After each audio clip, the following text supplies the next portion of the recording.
تعالیٰ نے یہ ملکہ عطا فرمایا ہے کہ شہد کی مکھی کی صفت اللہ تبارک و تعالیٰ نے ان کو عطا فرمائی ہے کہ یہ پھولوں کا رس چوستے ہیں، میٹھا شعر بنا کے نظریاتی طور پر قوم کو تقسیم کرتے ہیں۔ وہ یہ لکھنے کی صورت میں شہد انڈیلتے ہیں، نظریاتی شہد، نظریاتی زہر بھی بدقسمتی سے ہمارے معاشرے میں بہت زیادہ بک رہا ہے، پچھلے 2-3 ڈیکیڈ سے یہ زیادہ بکنا شروع ہو گیا۔ لیکن ایسے لوگ اللہ کی نعمتوں میں سے ایک نعمت ہیں جو نظریاتی شہد لکھتے ہوئے بھی اگلی نسلوں کو دے رہے ہیں، میڈیا کے ذریعے بھی، اپنی زبان کے ذریعے بھی، اور اس کے ساتھ ساتھ اپنی کتابوں کے ذریعے بھی، جو ان کی کثیر کتابیں شائع ہو چکی ہیں، اس سب کا مدعا اور مقصد ان کا یہی ہے کہ اسلام اور پاکستان کا جھنڈا بلند ہو۔ اور آج بھی انہوں نے خصوصی بات یہاں پہ کی، مجھ جیسے کہ طالب علم کا سینہ بھی چوڑا ہو گیا کہ حقانی صاحب نے جب سوال پوچھا کہ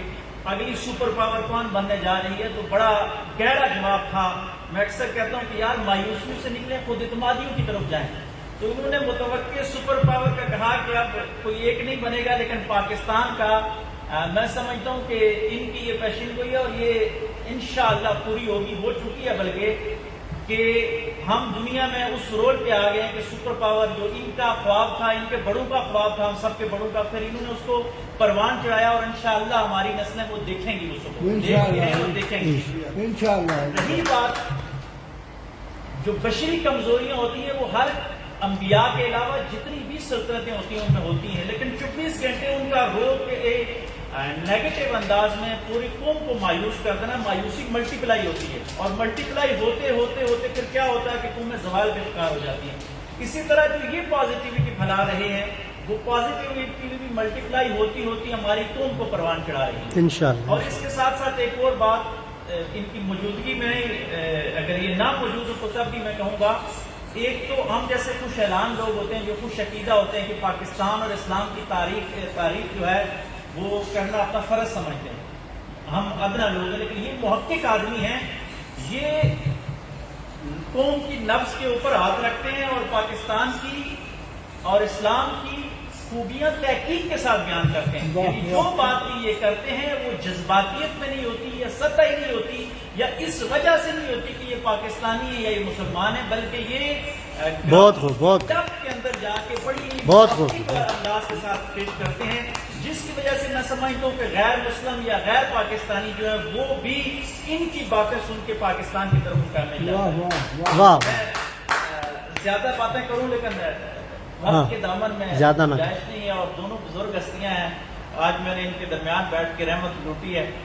اللہ تبارک و تعالیٰ کا یہ فضل ہے۔ سچ ٹی وی پہ سر کا پروگرام چلتا تھا غالباً 11 سے 12 جی 10 سے 11،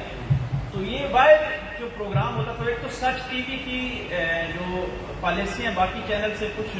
بہتر ہیں، کچھ حیاداری، مزاداری اور مشرقی تہذیب باقی ہے ہمارے میڈیا میں، شکر جی نہیں ہوتی، اس وجہ سے دیکھتے تھے۔ اور پھر نصرت مرزا صاحب کی وجہ سے یقین جانیے ان جیسا طالب علم آدمی جو درمیان میں وقفہ ہوتا ہے، میں اس کو بھی لگا چینل نہیں تبدیل کرتا تھا کہ کہیں کی بات آئے اور وہاں سے ڈسکنٹینیو نہ ہو جائے۔ تو میں سمجھتا ہوں کہ مجھ جیسے بندے میں انہوں نے نظریہ پاکستان کوٹ کے بھرا ہے، نہ جانے کتنی نسلوں کو سنوارا ہوگا۔ یہ انشاءاللہ ان کی زندگی میں بھی اور ان کے چلے جانے کے بعد بھی ان کی آخرت کا سامان ہے، اور قیامت کے دن جب حضور علیہ السلام کی بارگاہ میں پیش ہوں گے تو میں اکثر کہا کرتا ہوں کہ آپ مجید نظامی صاحب کو دیکھیے، نوائے بخت والے کو، 27ویں رمضان کو گئے، 27ویں رمضان کو گئے، صرف ایک وجہ تھی کہ وہ نظریہ پاکستان کی جنگ لڑتے رہے، ٹھیک ہے۔ ان جیسے جو لوگ ہوتے ہیں جو قلم کے امین ہوتے ہیں، اور پھر میڈیا میں کالی بھیڑیں بھی ہیں جنہوں نے زر اور بہت کچھ جو ہے وہ بنایا ہے، لیکن انہوں نے وہ اقدار بنایا ہے۔ اور میں قلم کا ارواں کے ہمارے جو صدر نشین ہیں میری طرف دیکھ بھی رہے ہیں، تو میں اپنے الفاظ کو اور اپنے جذبات کو یہاں پہ ختم کرتا ہوں، بہت گفتگو کرتا، لیکن اسلام پیش کروں